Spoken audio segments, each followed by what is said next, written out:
Welcome to this lecture series on straight lines. नया module शुरू कर रहे हैं। आज के लेक्चर में हम स्लोप ऑफ अ लाइन पर बात करेंगे और इस मॉड्यूल में हम आगे various forms of equation of a line देखेंगे। ठीक है, तो शुरू करते हैं। Some problems for practice and now let us get started.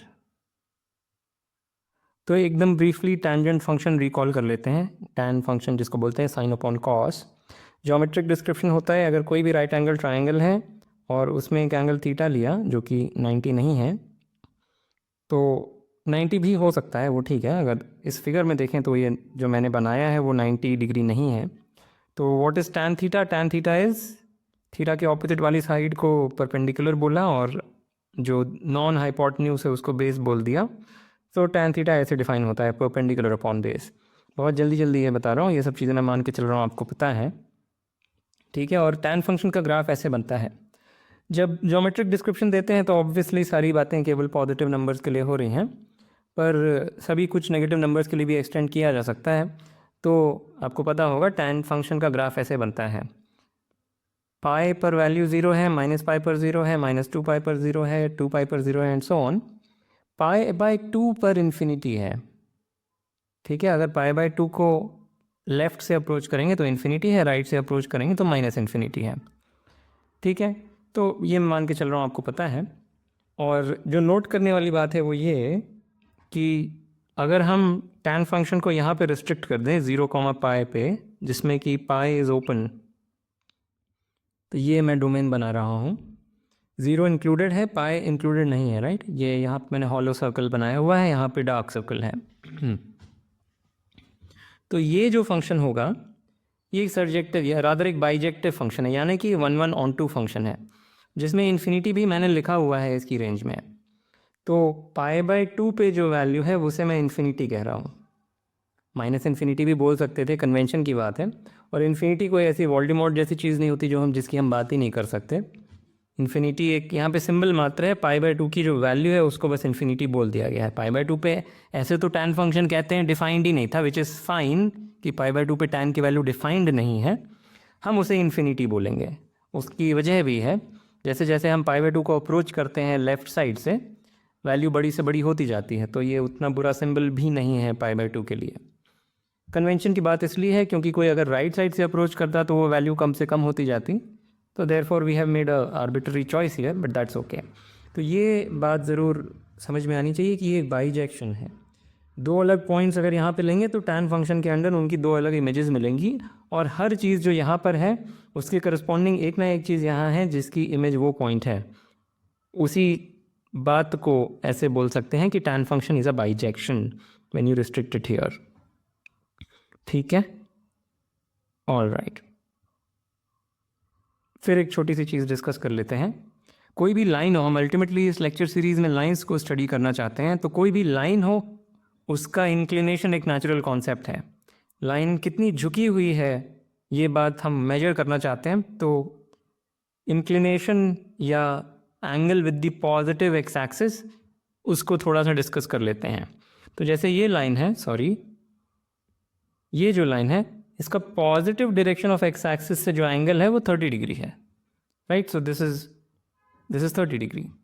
ये जो लाइन है वर्टिकल लाइन, इसका positive direction of the X axis से जो एंगल है वो है 90 डिग्री। और ये जो लाइन है इसका positive direction of the X axis से एंगल है आई गेस 120 डिग्री। ठीक है, तो कोई भी लाइन बनाई जाए, every line in the plane एक यूनिक एंगल बनाती है थीटा, जो कि इस रेंज में होगा with the positive direction of the X axis. कोई भी लाइन बनाई जाए उसका positive direction of the X axis से कोई एक एंगल बनेगा जो कि इस रेंज में होगा। जब लाइन हॉरिजॉन्टल हो गई, मान लें हॉरिजॉन्टल लाइन ले लेते हैं, ऐसी लाइन ले लेते हैं, तो positive direction of the X axis से उसका एंगल हम बोलेंगे 0 है।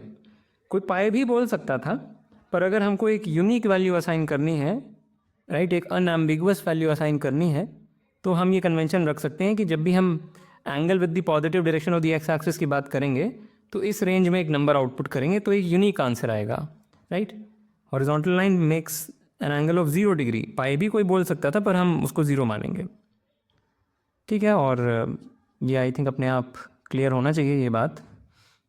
ऑलराइट, और एक कमेंट और यहाँ पे देना है मुझे कि कोई भी दो लाइंस हों वो पैरेलल तब और केवल तब हैं जब वो positive direction of the X axis से सेम एंगल बनाती हों। ये बात भी ऑब्वियस होनी चाहिए।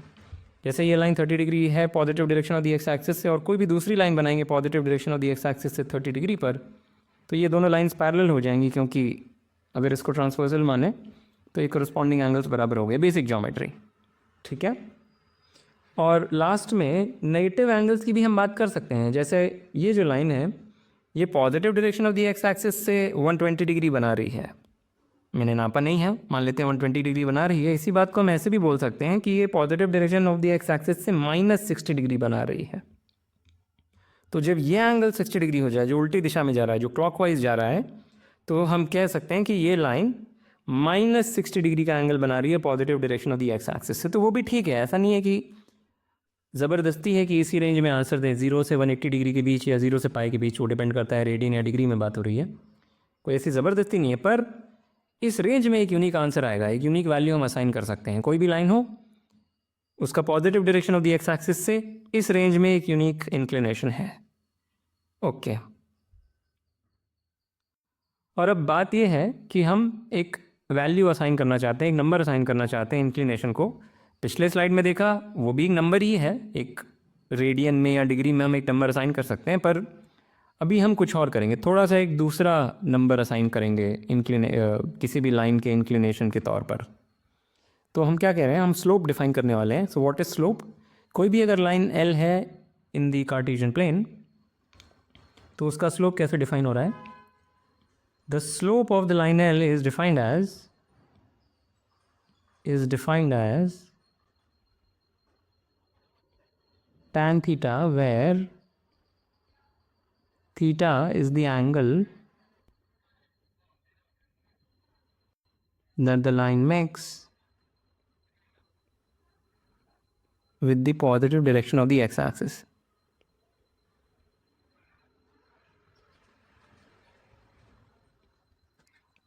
राइट, तो इस फिगर में अगर ये थीटा है तो इस लाइन का slope is tan of this angle, tan theta. तो स्लोप हो या positive direction of x axis से जो एंगल है लाइन का वो हो, दोनों इन्फॉर्मेशन तो सेम ही कैरी कर रहे हैं, कोई भी फ़र्क नहीं है। जैसे कि हमने देखा कि जो tan फंक्शन था वो एक बाइजेक्शन था between this range and that thing. tan function was a bijection, right. तो हम बस यहाँ पे किसी एक वैल्यू को जो कि एंगल है लाइन का positive direction of x axis से, उसको हमने यहाँ पे मैप कर दिया। ये ज़्यादा कन्वीनियंट है, वो हम देखेंगे क्यों, पर अभी बस एक लैंग्वेज का ही शिफ्ट हुआ है, कोई नया कंटेंट ऐड नहीं हुआ। ओके।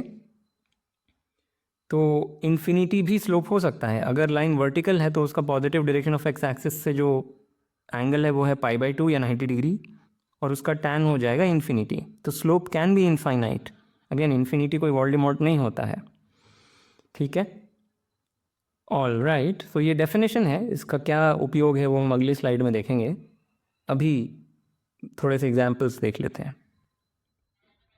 तो अगर ये लाइन है जिसका 30 डिग्री है positive direction of x axis से एंगल, सो tan 30 इज़ या tan π/6, एक ही बात है, tan 30 लिख देता हूँ, tan 30 डिग्री या tan π/6 एक ही बात है। So this is 1/√3। तो इसका स्लोप हो गया 1/√3। नेक्स्ट, अगर 120 डिग्री का एंगल है from the positive direction of the X axis, then the slope is, well, what is the slope? I think it will be -√3, right? और ये जो दो एग्जाम्पल्स फिर this is the horizontal line, तो इसका जो positive direction of x axis से angle है वो है 0, सो द स्लोप इज 0, और इसका हो जाएगा इन्फिनिटी। ओके। और एक चीज़ यहाँ पे मुझे और बोलनी है कि अगर ज्योमेट्रिक इंटरप्रिटेशन देखना हो स्लोप का, तो वो ऐसे देख सकते हैं, एक ट्रायंगल यहाँ बना लें, जिसकी की जो दो साइड्स हैं वो वर्टिकल और हॉरिजॉन्टल है, तो this is not looking very nice. कहने का मतलब था कि एक वर्टिकल और एक हॉरिजॉन्टल है, वो ठीक से बनेगा नहीं, बस प्रॉब्लम यही है। कोई बात नहीं, तो एक वर्टिकल साइड और एक हॉरिजॉन्टल साइड खींचें, और ये कुछ भी रख सकते हैं नॉन ज़ीरो। तो जो इसका टैन है वही स्लोप है इस लाइन का। कुछ अनोखी बात करी नहीं गई है, क्योंकि ये लाइन और ये लाइन पैरेलल है, क्योंकि दोनों ही हॉरिजॉन्टल है, तो ये क्योंकि थीटा है तो ये भी थीटा हो जाएगा, राइट। तो ऐसे भी बोलते हैं कि slope is rise over run, क्योंकि इस चीज़ का टैन है स्लोप, तो slope is this upon that. तो लाइन कितनी उठी per unit horizontal distance covered, rise over run, ये आप देखेंगे कहीं पे भी किसी किताब में देखेंगे तो ऐसे लिखा हुआ मिल जाएगा। एनीवे, और हाँ एक चीज़ और कि two lines are parallel if and only if they have the same slope. अगर दो लाइन्स का स्लोप सेम है तो जो एंगल बना रही हैं पॉजिटिव डायरेक्शन से, positive direction of x axis से, वो भी सेम है। और अगर वो सेम है तो लाइन्स पैरेलल हैं, जैसा कि हम पिछली स्लाइड में देख चुके हैं। ठीक है, तो ये एक बाइजेक्शन है, ये बड़ी इंपॉर्टेंट बात है, बड़ी सरल बात है पर बड़ी इंपॉर्टेंट बात है। ओके, तो फ़ायदा क्या हुआ स्लोप के कॉन्सेप्ट से? सिर्फ angle with the positive direction of the X axis क्यों उतना उपयुक्त नहीं था? इसलिए क्योंकि स्लोप को हम कंप्यूट कर सकते हैं। तो अगर हमारे पास दो पॉइंट्स हैं ए और बी, ए के coordinates are x1 y1, B के कोऑर्डिनेट्स आर x2 y2, और ये डिस्टिंक्ट पॉइंट्स हैं, तो इनके थ्रू एक यूनिक लाइन पास करेगी। Through any two distinct points there passes a unique line, basic intuitive बात। तो क्या हम इस लाइन का स्लोप लिख सकते हैं in terms of x1 y1 and x2 y2? निश्चित रूप से लिख सकते हैं, क्योंकि ये लाइन निर्धारित ही हो जा रही है इन दोनों पॉइंट से, तो जो लाइन का स्लोप है वो भी निर्धारित हो जाएगा इन दोनों से। क्या हम इसका फॉर्मूला लिख सकते हैं? बहुत आसानी से लिख सकते हैं। तो क्या करना है कि एक राइट एंगल कंप्लीट कर लेते हैं। ठीक है, तो हमने ये वर्टिकल लाइन बना दी, ये हॉरिजॉन्टल लाइन बना दी। जब ये बात मैं बोल रहा हूँ तो मैं मान के चल रहा हूँ कि x1 और x2 अलग अलग हैं। अगर x1 और x2 बराबर हो गए तब क्या होगा? तब ये लाइन ही वर्टिकल हो जाएगी, ये जो लाइन यहाँ बनी हुई है ये वर्टिकल लाइन हो जाएगी, और उस केस में स्लोप हो जाएगा इन्फिनिट। तो एक बार के लिए समझने के लिए मान लें कि x2 एक्चुअली x1 से बड़ा है, क्योंकि इस फिगर में ऐसा दिख रहा है। तो ये जब राइट एंगल ट्राइंगल कंप्लीट किया तो हमें इसी का तो टैन निकालना है, क्योंकि this is the angle with the positive direction of the X axis. ये लाइन एक्स एक्सिस के पैरेलल है, तो positive direction of the X axis ये हो गया। तो दिस इज़ द एंगल जिसका हमें टैन लेना है।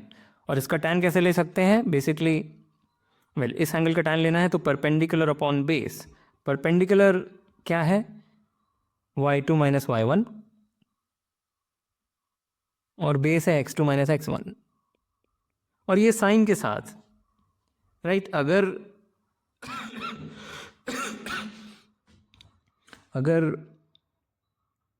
x2 x1 से छोटा होता तो ये नेगेटिव होता, तो हम सब कुछ साइन के साथ लिख रहे हैं, पर समझने के लिए एक बार के लिए मान लें कि x2 x1 से बड़ा है और y2 y1 से बड़ा है। बाकी आप केसेस बना सकते हैं, जो 4 केस यहाँ पे संभव है, चारों केस बना के सब कुछ आप चेक कर सकते हैं। अभी केवल समझने के लिए x2 is greater than x1 and y2 is greater than y1, तो इस एंगल का टैन क्या हो जाएगा? The tan of this angle या द स्लोप ऑफ दिस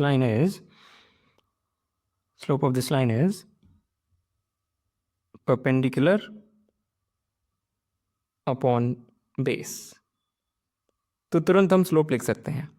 अगर x1 x2 बराबर होते तो भी ये फॉर्मूला ठीक है। अगर x1 x2 बराबर होते तो y1 और y2 निश्चित रूप से बराबर नहीं है, क्योंकि ये दोनों पॉइंट्स डिस्टिंक्ट थे, तो तब ये रेशियो होता सम नंबर अपॉन ज़ीरो, तो उसको हम बाय कन्वेंशन इन्फिनिटी करेंगे। Anything upon zero, any non zero number upon zero, उसको हम बाय कन्वेंशन इन्फिनिटी लिख देंगे, चाहे वो नंबर नेगेटिव ही क्यों ना हो। -2 अपॉन ज़ीरो को भी हम पॉजिटिव इन्फिनिटी लिखेंगे, हमारा कन्वेंशन है।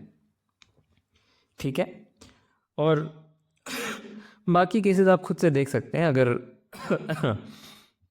जैसे मान लें ये होती सिचुएशन, यहाँ पे ए होता और ये बी, तो इस केस में क्या होगा? जो स्लोप ऑफ द लाइन है वो इस एंगल का टैन होगा, तो निश्चित रूप से नेगेटिव होगा। इस एंगल का टैन नेगेटिव होगा, क्योंकि ये एंगल π/2 से बड़ा है और पाई से छोटा है, तो नेगेटिव होगा। और इसलिए वो अगर हम इस एंगल का टैन लिख के नेगेटिव कर दे तो मिल जाएगा, राइट। इस एंगल का टैन ले लें और उसको माइनस साइन के साथ सजा दें, तो वो इस एंगल का टैन मिल जाएगा, और फिर आप देख सकते हैं कि वो इसी फॉर्मूले से मैच करेगा कुछ भी हो जाए। So this is the general formula. जब भी ए और बी दो डिस्टिंक्ट पॉइंट्स हैं तो उनसे पास होने वाली लाइन का स्लोप हम तुरंत लिख सकते हैं इस फॉर्मूले के माध्यम से। ओके, तो अब चेक करना बड़ा आसान हो गया। अगर मेरे पास दो डिफरेंट लाइंस दी हुई हैं, मुझे चेक करना है कि मान लें वो पैरेलल है कि नहीं, तो दोनों का मैं स्लोप निकाल लूँगा और चेक कर लूँगा स्लोप बराबर है कि नहीं। राइट, इतनी सी बात है। ओके, सो अब कुछ इलस्ट्रेशंस देख लेते हैं। तो ये एक सवाल है जो बहुत स्पष्ट रूप से यहाँ लिखा हुआ नहीं रहेगा, मैं समझाने की कोशिश करता हूँ। ए इज़ द ऑरिजिन, वो यहाँ पे है फिगर में, और बी एक पॉइंट है जिसका कि X coordinate is between 0 and 1 और वाई कोऑर्डिनेट पॉजिटिव है। तो फिलहाल B is somewhere here in this region. इस लाइन पे नहीं लाई कर रहा है क्योंकि एक्स कोऑर्डिनेट स्ट्रिक्टली पॉजिटिव है, और इस लाइन पे भी लाई नहीं कर रहा है क्योंकि x coordinate strictly less than 1 है। इस लाइन पे या इसके नीचे भी नहीं है क्योंकि वाई कोऑर्डिनेट स्ट्रिक्टली पॉजिटिव है। तो वो इस रीजन में है पॉइंट बी। पर एक और बात दी हुई है कि m1 कोई फिक्स नंबर है, m1 is a fix number और slope of A B is m1। तो इस लाइन या इस रे पर कहीं पर है। पॉइंट ए के बराबर नहीं हो सकता बी, क्योंकि ए के बराबर होता तो एक्स वुड बी 0, तो वो तो दिया है कि नहीं है, एक्स इज स्ट्रिक्टली पॉजिटिव। और इस लाइन पे या इसके राइट साइड पे भी नहीं लाई कर सकता क्योंकि x is strictly less than 1। तो ये जो पूरा लाइन सेगमेंट बन रहा है, इस लाइन सेगमेंट के ओपन पार्ट पे, मतलब एंड पॉइंट्स हटा करके जो रीजन बना वहाँ पर कहीं पर बी है। सो फार बी उनमें से कोई भी पॉइंट हो सकता है। और हमें क्या दिया है कि C is a point on this vertical line, क्योंकि उसका x coordinate is given to be 1, C is on this vertical line, और ये भी दिया है कि स्लोप ऑफ BC, C जहाँ पे भी है और B जहाँ पे भी है, अगर B और C को जोड़ें तो उस लाइन का स्लोप मिलेगा m2, और m2 भी कोई फिक्स नंबर है, m2 कोई वेरिएबल नंबर नहीं है।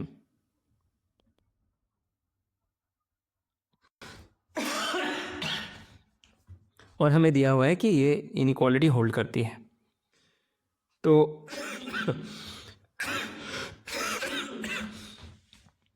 शुरू से देखें अगर, तो m1 और m2 दो फिक्स नंबर्स हैं विद दिस कंडीशन।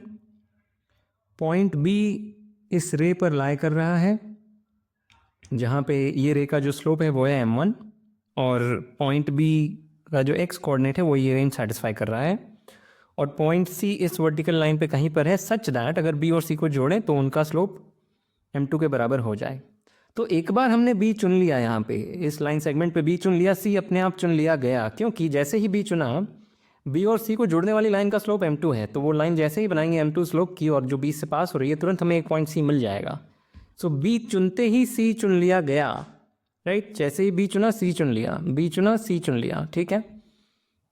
ओके, तो हमसे पूछा गया है या हमें बताया गया है कि जो ABC का एरिया है वो अगर इस फॉर्म में लिख दें, अगर B का x कोऑर्डिनेट को x बोल दिया है, तो ABC का एरिया अगर इस फॉर्म में लिख दें तो fx की लार्जेस्ट पॉसिबल वैल्यू क्या हो सकती है।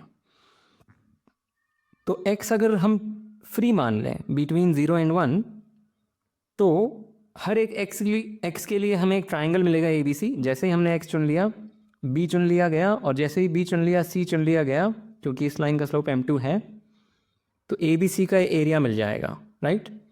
x चुना, B हमें इस लाइन पर ही चुनना था, तो ये B चुन लिया गया। जैसे ही उसका x कोऑर्डिनेट चुना, B चुनते ही C चुन लिया गया क्योंकि इस लाइन का स्लोप m2 है, और ABC का देयरफॉर हमें ट्राइंगल बन गया और उसका फिर एरिया भी मिल गया।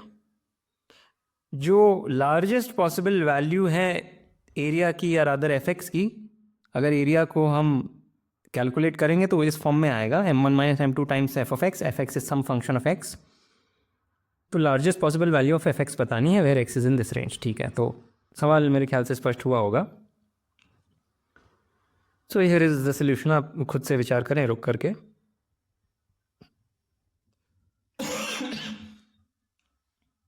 ठीक है, तो x के टर्म्स में b का क्या कोऑर्डिनेट है, b इज x, m1x। मैं क्यों ऐसा बोल रहा हूँ, अगर पॉइंट b यहाँ पर है और ये x है, तो ये क्या होगी, ये जो लेंथ है ये क्या होगी, that will be tan of this thing times x, right. अगर इस चीज़ को मैं थीटा बोल दूँ, what is tan theta? tan theta is b का जो भी y कोऑर्डिनेट है विच इज दिस लेंथ, तो y coordinate of b upon x, right. ये पॉइंट x है, इसका क्या मुझे नहीं बोलना चाहिए था, ये पॉइंट x है, ये पॉइंट x, 0 है, राइट। अगर b का x coordinate is x, b के x कोऑर्डिनेट को अगर x बोल दिया या एब्सिसा को x बोल दिया, तो दिस विल बी x, 0, यानी कि ये लेंथ x है। और b का y कोऑर्डिनेट या जो ऑर्डिनेट है अगर वो y है, तो this length is y, so tan theta will be y upon x। पर tan थीटा इज m1, ये हमें दिया हुआ है कि इस लाइन का स्लोप m1 है, तो उससे हमें मिला कि y इज m1x, ठीक है। तो generically b will be x, m1x, right. जैसे ही हमने x चुना, जो y कोऑर्डिनेट है वो तय हो जाएगा और वो इस तरीके से x पे डिपेंड कर रहा है। और what about the point c? Well, point c अगर यहाँ है 1, t पर, तो slope of the line BC, ये हमें दिया हुआ m2 है, right. Slope of BC is m2, पर स्लोप ऑफ BC हम स्लोप के फॉर्मूले से भी निकाल सकते हैं। ये एक लाइन है जो इन दोनों पॉइंट से पास हो रही है, इन दोनों एक कोऑर्डिनेट्स की टर्म्स में स्लोप को एक्सप्रेस किया जा सकता है। और वो क्या है? t माइनस वाई, यानी कि m1x divided by 1 minus x, this is m2। y coordinate of c minus y coordinate of b यहाँ लिख दिया, x coordinate of c minus x coordinate of b यहाँ लिख दिया। वही है स्लोप ऑफ BC और वो m2 के बराबर है। तो इससे हमें मिला कि t is this expression which is the same as that. तो जैसा कि हमने बोला था, जैसे ही हमने b चूज़ किया c फिक्स हो जाएगा, राइट। जैसे ही x चूज़ किया b फिक्स हो गया, b इसके बराबर हो गया। और जैसे ही b हमें पता है क्या है, हमें c भी पता है क्या है, क्योंकि अगर अलजेब्रा से देखें तो हमें उसका y कोऑर्डिनेट तुरंत मिल जा रहा है। x कोऑर्डिनेट तो 1 था ही सही, y कोऑर्डिनेट कैलकुलेट होकर आ जा रहा है, पर ज्योमेट्रिक इंट्यूजन इंपॉर्टेंट है। x चूज़ करते ही b इस वर्टिकल लाइन पे भी है और इस लाइन पे तो था ही, तो x चूज़ करते ही b मिल गया, और b चूज़ करते ही जैसे ही m2 स्लोप की लाइन बनाएंगे वहाँ से हमें पॉइंट c मिल जाएगा, ठीक है। अब what is the area of triangle ABC in terms of x? तो उसका फॉर्मूला हमें पता है, दिस इज़ हाफ ऑफ, इसको मैं डिटर्मिनेंट के नोटेशन में लिखूंगा, पर I hope you remember the formula. तो दैट इज़ एक एंड पॉइंट तो ओरिजिन है, तो 0 0 और फिर एक 1, और b का है x m1x फिर 1, और c है 1 और फिर ये हॉरिबल चीज़, हे भगवान, m2 plus m1 minus m2x, ये आ रहा है। और अगर इसको हम एक्सपैंड करेंगे तो that will be absolute value of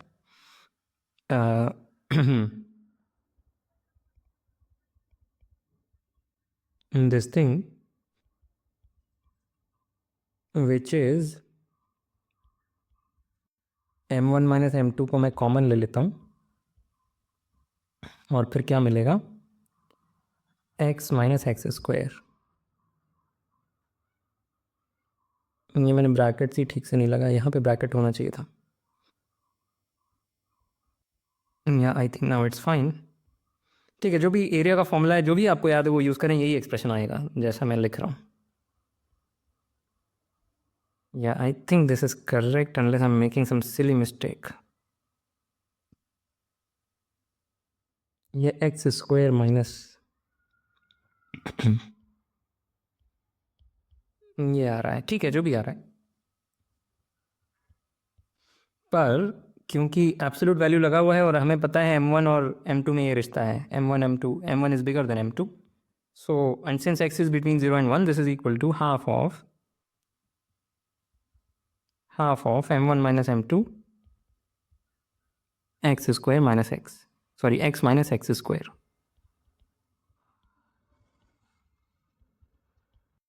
क्योंकि जब x is between 0 and 1 x is greater than X square, तो जब एब्सोल्यूट वैल्यू साइन हटाना हो तो ऐसे लिख सकते हैं। ठीक है, तो जो एरिया है ए बी सी का that is this expression which is also equal to that expression. तो एफ एक्स हमें मिल गया क्या है, तो ये सब कहानी करके हमें पता चला कि F x is half of x minus X square, और इसकी लार्जेस्ट पॉसिबल वैल्यू पूछी गई है। What is the largest possible value of F x, तो इस चीज़ की लार्जेस्ट पॉसिबल वैल्यू पूछी गई है। ये क्वाड्रेटिक इक्वेशन की छोटी सी एक यहाँ पे आप छोटा सा यूज़ कर सकते हैं कि इसके रूट्स, हाँ, तो maybe I will say it that way. Quadratic equation में मान के चल रहा हूँ, आपको पता है। So this is half of X into 1 minus x.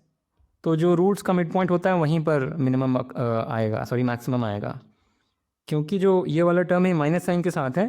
Therefore this expression will achieve a maximum somewhere in the entire real line. अगर पूरी रियल लाइन पे वेरी करेंगे तो किसी एक पॉइंट पे मैक्सिमम आएगा। किस पॉइंट पर? जो रूट्स का मिड पॉइंट है, रूट्स हैं 0 और 1, तो 0 और 1 के मिड पॉइंट पे ग्लोबल मैक्सिमम आएगा पूरे रियल नंबर्स पर। तो यानी एक्स इक्वल्स हाफ पे इस चीज़ का मैक्सिमम आएगा, और एक्स इक्वल्स टू हाफ हमारी रेंज में है। So therefore F X will be maximized at X equals half and the value there is 1/8। So max value of F of X is 1/8। अगर x को half रख देंगे यहाँ पे तो 1/8 बन जाएगा वो। So that is the answer. ठीक है, एनीवे इस पॉइंट के बाद तो I am sure you can do it immediately. So I hope समझ में आया होगा। थोड़ा सा कॉम्प्लिकेटेड सा इसका मतलब है, कुछ नहीं, बहुत सरल बात है, सब कुछ बहुत सरल है इसमें, पर सवाल की लैंग्वेज थोड़ी सी अजीब सी है।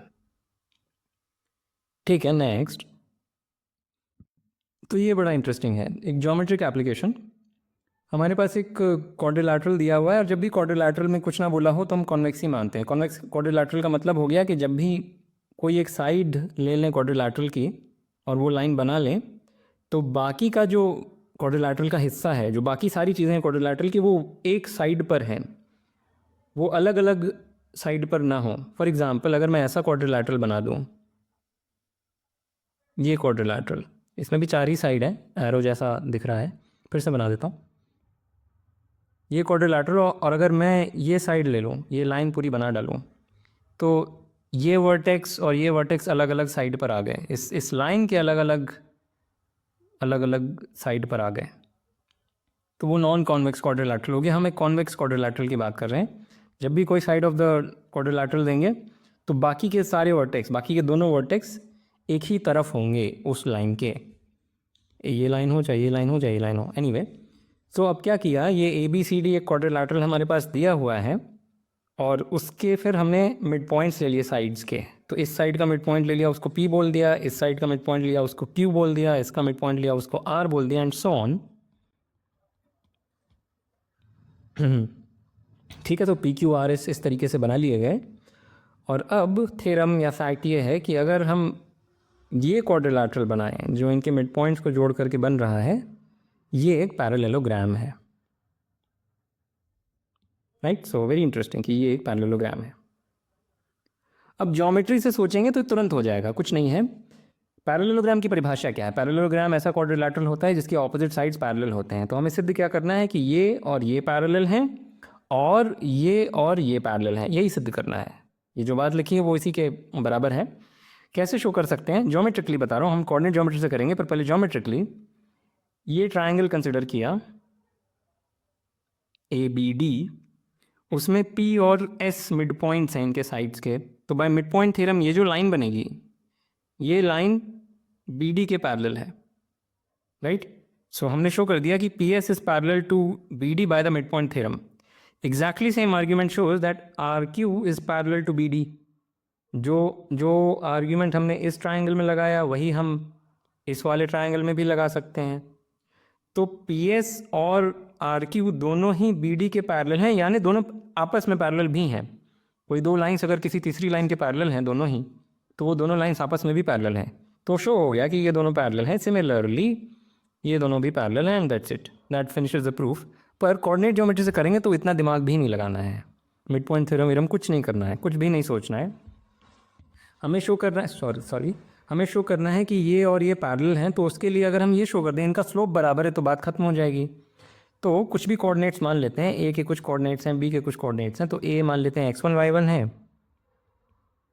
B x2 y2 and so on. ठीक है, हमें स्लोप इस लाइन का निकालना है तो हमें एस और पी के कोऑर्डिनेट्स निकालने हैं, पर वो बहुत सरल है बाय मिड पॉइंट फार्मूला। ए और डी का मिड पॉइंट ही तो एस है, तो एस हम तुरंत लिख सकते हैं, that is x1 plus x4/2 and so on. और सिमिलरली पी के coordinates are x1 plus x2/2। तो मैंने कैलकुलेट सब किया हुआ है यहाँ पे, right, these are the coordinates. तो अब इसका क्या स्लोप है? Slope of P S, slope of PS is equal to this minus this upon this minus that, which is, अगर एकदम एक्सपैंड करके लिखना हो तो वो आएगा